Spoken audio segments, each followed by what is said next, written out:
Hello everyone, welcome to the Scumdogs Kennel. I'm your host, Chris Williams, and in today's Cryptid Corner mini-episode, I have plenty of bizarre phenomena to talk about today, folks. We have biblical psychics, and we have this missing general who has been associated with the UFO phenomena, folks. So let's get into the first article. Psychic phenomena explored in the New Testament, and hear exactly how psychic powers play a part in the Bible, folks. Let's get into it now.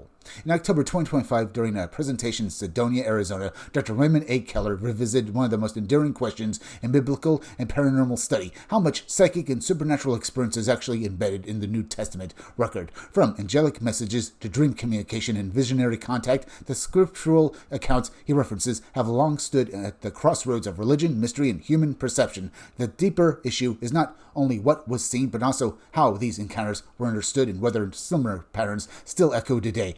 The New Testament passages cited in this piece do in fact include Gabriel's announcements to Zechariah and Mary, Joseph's revelatory dreams, and the angelic proclamation to the shepherds. Very enlightening, folks. Let's continue. Psychic phenomena explored in the New Testament by Dr. Raymond A. Keller, translator to the Gospels of Thomas and Mary Magdalene, Hansfels, Germany, Discus Books, 2021.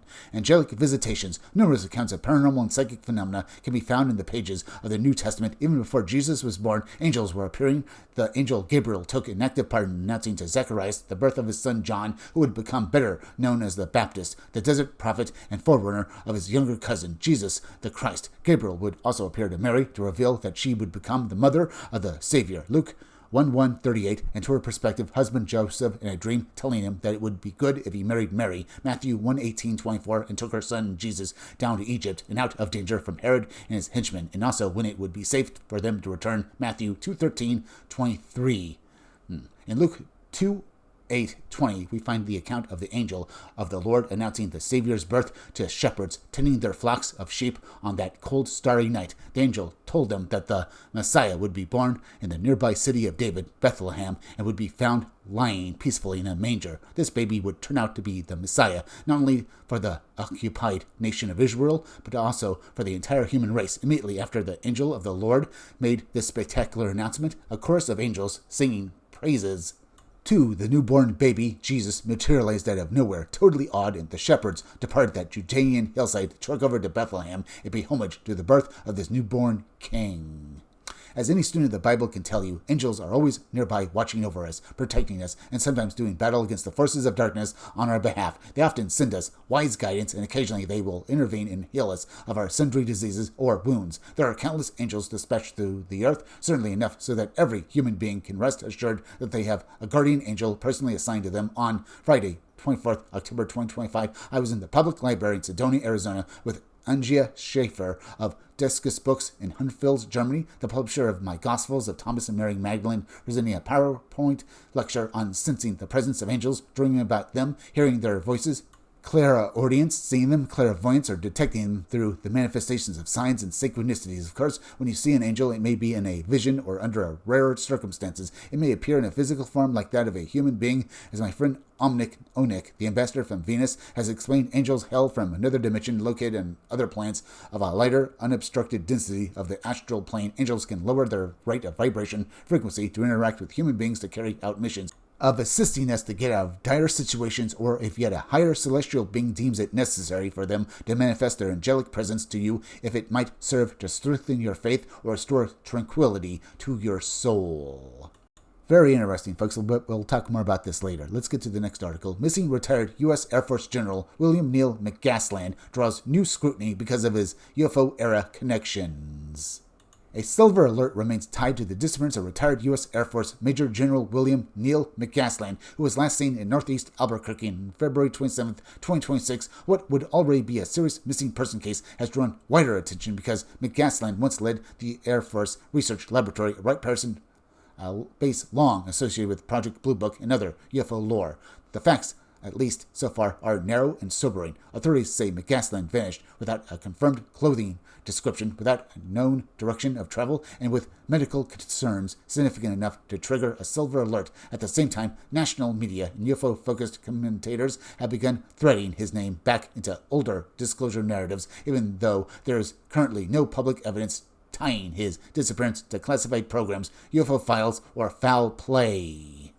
Authorities in Bernalillo County, New Mexico are asking for the public's help in locating 68-year-old William Neal McGasland, a retired U.S. Air Force Major General whose distinguished military resume has now become part of a growing national news story. According to the Silver Alert circulated by the Bernalillo County Sheriff's Office, McGasland was last seen at approximately 11 o'clock a.m. on February 27, 2026 in the area of Quill Run Court, northeast in Albuquerque. His clothing and direction of travel were unknown, and law enforcement stated that medical issues raised immediate concern for his safety. McGasland is not an ordinary missing person in terms of public profile. His official Air Force biography shows that he graduated from the U.S. Air Force Academy in 1979 with a degree in astronautical engineering, later earned a doctorate from MIT, and spent decades in high-level roles in space research, acquisition, and special programs. He served with the National Reconnaissance Office, commanded the Phillips Research Site at Keatland Air Force Base in New Mexico, and ultimately became commander of the Air Force Research Laboratory, Wright-Patterson Air Force Base in Ohio. In that post, he oversaw a $2.2 billion science and technology program, another $2.2 billion in customer-funded research and development, and a workforce of roughly 10,800 people. That background is one reason the case has spread so rapidly through mainstream and alternative media. Wright-Patterson remains deeply embedded in UFO history because Project Blue Book, the Air Force's official UFO investigation, was headquartered there. The Air Force's own fact sheet states that Project Blue Book ran from 1947 to 1969 and reviewed 12,618 sightings, of which 701 remain officially unidentified. That history does not place McGasland inside Project Blue Book itself, but it does explain why public interest sharpened once it became known that the missing man had once led the laboratory at that installation. Because, he's related to it, folks, at least tangentially. The local search has since broadened. Reporting from Albuquerque outlets says that the FBI is assisting Bernalillo County investigators. Kirtland Air Force Base has also acknowledged coordination with local authorities, with Base Commander Colonel Justin Seacrest saying the installation is working closely with law enforcement while deferring updates to the Sheriff's Office. Other media reports describe a multi-agency search posture involving air assets, canine resources, and New Mexico search and rescue support. What pushed the story beyond a regional missing person bulletin was McGasland's name resurfacing in the 2016 John Podesta email archive. In one published email, Tom DeLonge wrote that McGasland helped assemble his advisory team and referenced Wright-Patterson in the broader context of UFO disclosure. That email exists in the public WikiLeaks archive. What remains unverified is the underlying claim itself. Newsweek and other outlets have noted that there are no public official records confirming McGasland advised DeLonge, and McGasland himself did not publicly confirm or deny that role.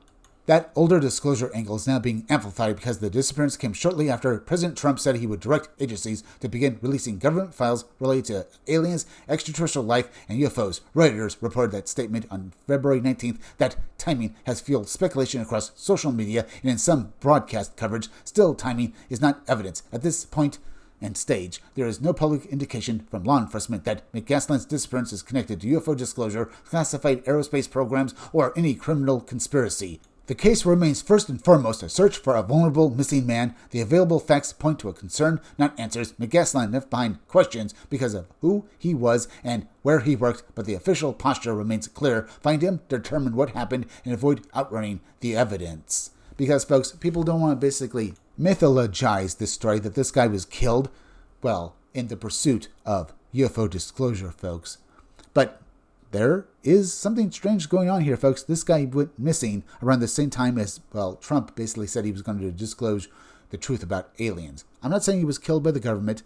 It just is very strange. People do go missing, folks. Either way, what about the first story we read about today, folks, with the Bible? Do you think that basically God uses psychic visions to basically tell people things, as well as aliens? And what about basically all the truth about aliens? Until one day we find the truth, folks, we have to keep searching. Anyway, we're at the end, so please go subscribe to my YouTube channel, Read Comics They're Bad For You. You can use the YouTube link down below in the description of the chat to go subscribe to me. Hit that like button for me. Make sure you're still subscribed. Leave some comments down below. Hit that bell for notifications. Make sure to hit the part of the bell that'll give you all future notifications, and please share this video out. I'm Chris Williams from the Scumdogs Kennel. Thank you all for joining me. I'll be back again tomorrow with another great video, so be sure to come back again then. Till next time, folks, I'll see you all again soon.